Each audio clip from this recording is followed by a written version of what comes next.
Selamat pagi, Miss Angelika Wijayanto. Saya Intan Nuraini dari kelompok 2. Pada presentasi ini saya akan menjelaskan inventaris hak kekayaan intelektual yang terdapat pada tubuh Sakalara, beserta dokumen-dokumen pendukung yang digunakan untuk melindungi setiap karya yang dihasilkan selama proses produksi dan disertai penutup. Dalam produksi teater ini saya berperan sebagai supporting cast yang memerankan tokoh Sukma Ratu Pratama sekaligus bertanggung jawab pada divisi kostum dan make up. Pertunjukan Tuhu Sakalara mengangkat kisah seorang perempuan bernama Marta Saulata yang hidup pada masa Hindia Belanda. Cerita ini mengangkat tema perjuangan seorang perempuan yang menghadapi stigma sosial, diskriminasi, serta keberanian untuk bangkit dari luka masa lalu.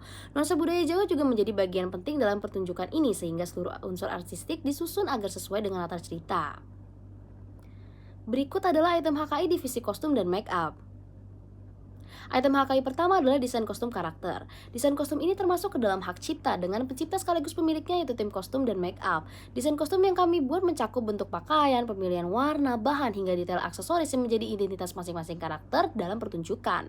Dasar hukum perlindungannya mengacu kepada Undang-Undang Nomor 28 Tahun 2014 Pasal 40 Ayat 1, karena desain kostum merupakan karya seni yang telah diwujudkan dalam bentuk nyata. Alasan desain kostum perlu dilindungi adalah agar hasil karya tersebut tidak ditiru ataupun digunakan oleh pihak lain tanpa izin dari penciptanya. Apabila tidak memiliki perlindungan HKI, maka desain kostum dapat dengan mudah disalin, digunakan oleh pihak lain, bahkan berpotensi menimbulkan sengketa apabila suatu saat diklaim oleh pihak lain. Dokumen pendukung untuk item ini adalah moodboard karakter. Item kedua, konsep make up karakter. Jenis HKI yang digunakan adalah hak cipta dengan pencipta sekaligus pemilik yaitu tim kostum dan make up. Konsep make up merupakan rancangan tata rias yang disesuaikan dengan identitas karakter, latar cerita, dan kebutuhan artistik pertunjukan.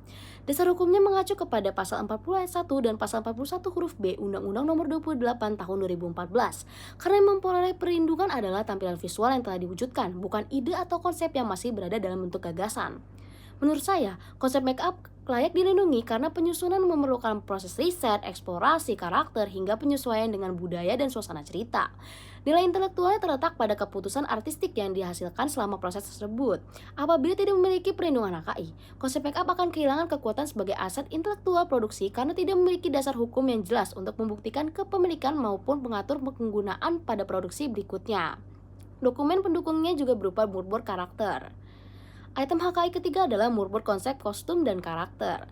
Jenis HKI yang digunakan adalah hak cipta dengan pencipta sekaligus pemilik yaitu tim kostum dan make up. Moodboard merupakan kumpulan referensi visual yang menjadi pedoman dalam mengembangkan desain kostum dan tata rias setiap karakter. Dasar hukumnya mengacu kepada pasal 40 ayat 1 dan pasal 41 huruf B Undang-Undang Hak Cipta. Menurut saya, moodboard bukan hanya kumpulan gambar tetapi juga menunjukkan arah visual, pemilihan warna, tekstur, gaya, dan karakter yang akan diwujudkan dalam pertunjukan. Nilai kreativitasnya terletak pada cara referensi tersebut dipilih, disusun, dan dikembangkan menjadi konsep visual yang utuh. Apabila moodboard tidak dilindungi, hubungan antara konsep awal dengan desain akhir akan sulit dibuktikan ketika terjadi sengketa mengenai proses penciptaan karya. Dokumen pendukungnya terdapat pada moodboard karakter. Item terakhir adalah eksplorasi referensi desain kostum dan make up berbasis artificial intelligence atau AI. Berbeda dengan 3 item sebelumnya, item ini tidak termasuk objek hak kekayaan intelektual. Eksplorasi AI hanya digunakan sebagai sumber inspirasi visual sebelum proses desain dikembangkan oleh tim kreatif. Dasar hukumnya mengacu kepada Undang-Undang Nomor 28 Tahun 2014 Pasal 41 huruf B yang menjelaskan bahwa ide, konsep maupun referensi tidak memperoleh pelindungan hak cipta secara tersendiri.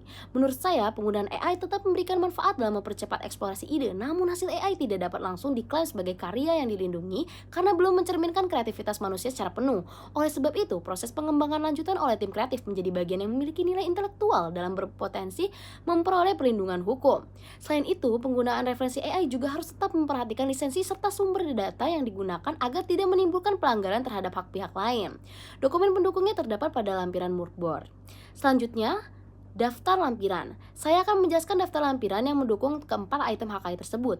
Lampiran pertama hingga ketujuh merupakan moodboard karakter yang terdiri dari ketujuh karakter. Moodboard ini menjadi acuan utama dalam menentukan kostum, tata rias, warna, gaya rambut, hingga keseluruhan tampilan visual masing-masing karakter sehingga proses produksi memiliki konsep yang konsisten. Berikut merupakan lampiran moodboard kostum dan make up. Yang pertama Marta Saulata, Sukma Ratu Pratama, Sri Lastri, Bu Arini Kuncoro, Danendra Wiryo Utomo, Abimanyu, dan Pak Pratama.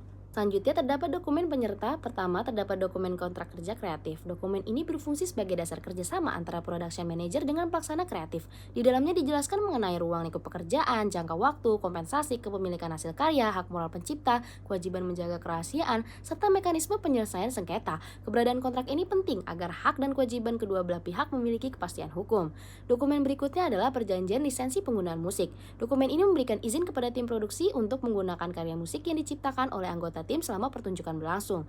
Isi perjanjian meliputi jenis lisensi, ruang lingkup penggunaan, jangka waktu, wilayah penggunaan, royalti, larangan sublisensi, hingga kewajiban mencantumkan nama pencipta. Dokumen ini memastikan bahwa penggunaan musik dilakukan secara sah serta tetap menghormati hak penciptanya.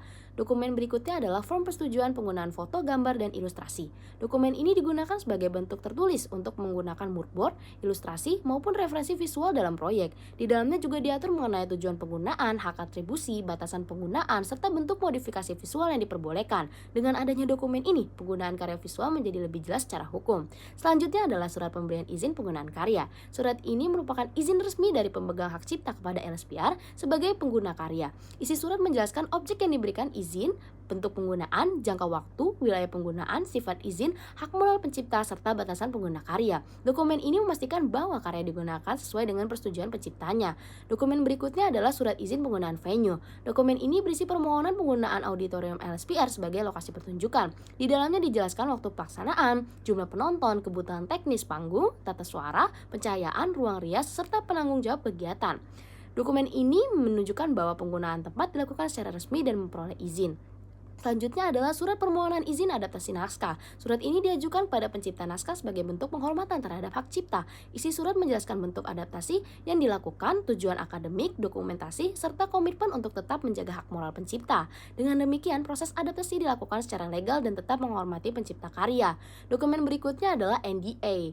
NDA dibuat agar seluruh anggota tim menjaga kerahasiaan informasi produksi seperti naskah, konsep kreatif, strategi promosi, data internal maupun materi latihan. Dokumen ini juga mengatur sanksi apabila terdapat pelanggaran terhadap kerahasiaan tersebut.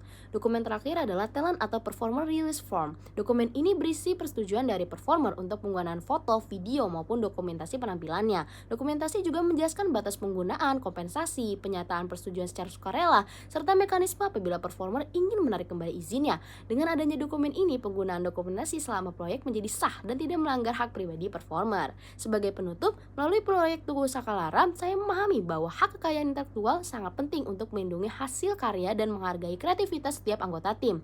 Perlindungan HKI juga membantu mencegah penyalahgunaan maupun penggunaan karya tanpa izin. Menurut saya, aset HKI yang paling penting adalah desain kostum karakter, karena kostum menjadi identitas visual utama setiap tokoh dan menjadi dasar dalam pengembangan tampilan karakter selama pertunjukan. Sekian, terima kasih, kurang lebihnya mohon maaf.